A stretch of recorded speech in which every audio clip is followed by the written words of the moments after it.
Assalamualaikum warahmatullahi wabarakatuh. Salam sejahtera dan salam sehat buat kita semua. Saudara-saudaraku, anggota Orari di seluruh Indonesia. Jadi hari ini ada dua hal yang akan saya sampaikan. Nah, khususnya terkait dengan pertanyaan di media sosial maupun secara langsung kepada pengurus, khususnya pengurus Orari Pusat ya. Dan hal ini Ketua Umum kita Bapak Doni Imam Priambodo Yankee Bravo Zero Delta X-ray memerintahkan untuk ditindaklanjuti. Pertanyaannya begini, bagaimanakah dengan tindakan Orari terhadap pelanggaran-pelanggaran yang dilakukan oleh oknum Orari yang menggunakan frekuensi yang bukan pada peruntukannya. Nah, dalam hal ini khususnya di band 40 meter atau di high frequency ya. Nah, di mana banyak pengguna liar, di mana mereka melakukan komunikasi dan adu signal ya, atau doubling di frekuensi yang diperuntukkan untuk kegiatan komunikasi dengan Morse atau di CW mode atau mode CW ya. Nah, seperti itu.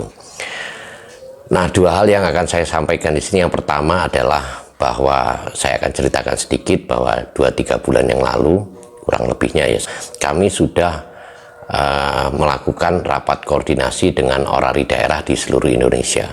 Jadi Orari Pusat mengadakan rapat koordinasi dengan Orari daerah di seluruh Indonesia yang membicarakan terkait dengan pelanggaran tersebut. Nah, di sini akhirnya kami sepakati kami akan membentuk tim monitoring pada frekuensi yang dimaksud ya, khususnya di high frequency ya, karena di high frequency ini banyak keluhan dari amatir-amatir radio di negara lain ya. Nah, ini khususnya di band 40 meter, tapi tidak menutup kemungkinan juga di band yang lain selalu diadakan monitoring. Nah, kami sepakati di sini akan kami bentuk satu tim monitoring yang anggotanya adalah perwakilan dari Orari daerah di seluruh Indonesia. Nah, tim monitoring ini dikoordinir oleh Ketua Bidang Operasi dan Teknik Om Joko Yankee Bravo Tango Juliet. Nah, sebagai koordinator ya, dimana pada pelaksanaannya kami berkoordinasi. Jadi tim tersebut melakukan tugasnya memberikan data dan informasi rekaman, juga tempat-tempatnya secara tepatnya kepada ketua tim ya, atau koordinator, dan koordinasi juga dengan saya selaku sekjen untuk melakukan tindakan lebih lanjut. Itu yang pertama. Yang kedua, ini yang kedua adalah menjawab tindakan apa atau aksi apa yang dilakukan oleh Orari.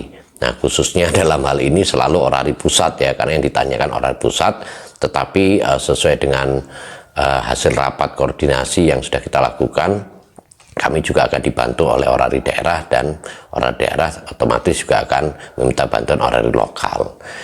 Nah, aksi yang sudah kami lakukan adalah kurang lebih 1-2 bulan yang lalu juga kami duga adanya pelanggaran disertai bukti otomatis ya pada anggota Orari di daerah, khususnya di daerah Jawa Tengah dan di daerah Jawa Timur.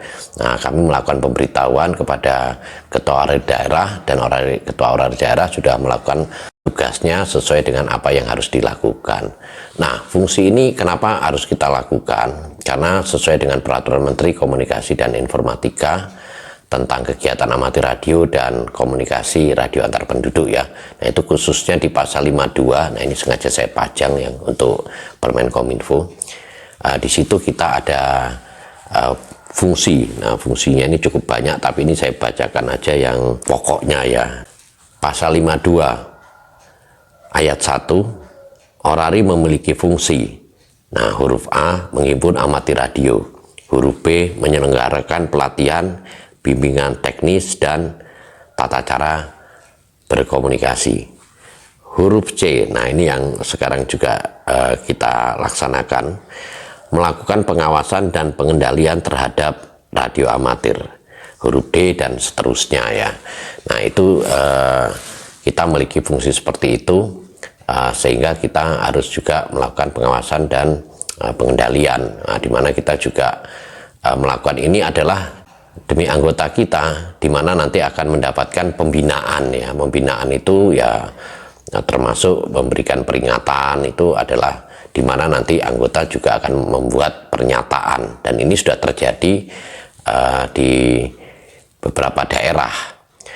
Nah, bagaimanakah dengan oknum yang bukan anggota orari, yang tidak memiliki izin amati radio ya? Nah, memang rata-rata mereka dulu pernah memiliki izin amati radio atau pernah punya call sign juga ya, tetapi sudah expired atau sudah masa berlakunya sudah habis ya. Nah, tidak diperpanjang tapi tetap menggunakan pada frekuensi tersebut yang dimaksud untuk melakukan kegiatan adu signal, ngobrol yang dengan tidak menggunakan call sign. Dan yang jelas komunikasi tersebut dilakukan pada frekuensi yang bukan pada peruntukannya. Nah, ini sangat mengganggu sekali untuk teman-teman yang bekerja pada mode CW atau kode Morse ya. Itu bukan hanya di Indonesia tapi juga dari negara-negara lain. Nah, jadi saudara-saudaraku, seluruh anggota orari di Indonesia, kami berkoordinasi di mana Ketua Bidang Operasi dan Teknik juga melakukan pelaporan ke pengaduan ya. Pengaduan itu ada di web SDPPI dan ternyata direspon cepat dengan Balmon atau Balai Monitor. Nah, di mana yang melakukan tindakan-tindakan untuk penertiban itu adalah Balai Monitor di seluruh Indonesia ya tentunya. Nah, di mana kemarin sudah mendapat respon dari Balmon, khususnya koordinator band 40 meter ya dari Balmon Banten, akhirnya berkoordinasi dengan Balmon di daerah lain untuk melakukan tindakan. Jadi pelaporan ini sudah dilakukan sehingga adanya tindakan-tindakan juga dari pemerintah.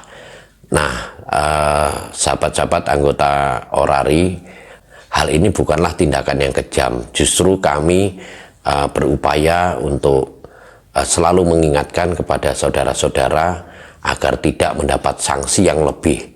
Nah, sanksi lebih itu apa? Pertama adalah penyitaan, keduanya tidak menutup kemungkinan juga adanya tuntutan hukum. Nah, ini akan sangat riskan.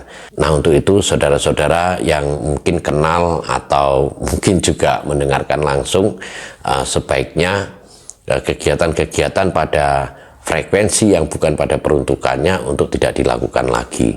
Nah, karena ini akan merugikan Anda secara pribadi, juga mencemarkan nama baik organisasi dan amati radio Indonesia, yang mana frekuensi tersebut digunakan oleh amati radio di seluruh dunia, di negara-negara lain itu yang dekat-dekat, khususnya dari Australia, dari Europe, nah negara-negara di Asia Pasifik, atau ya pokoknya seluruh dunia lah ya.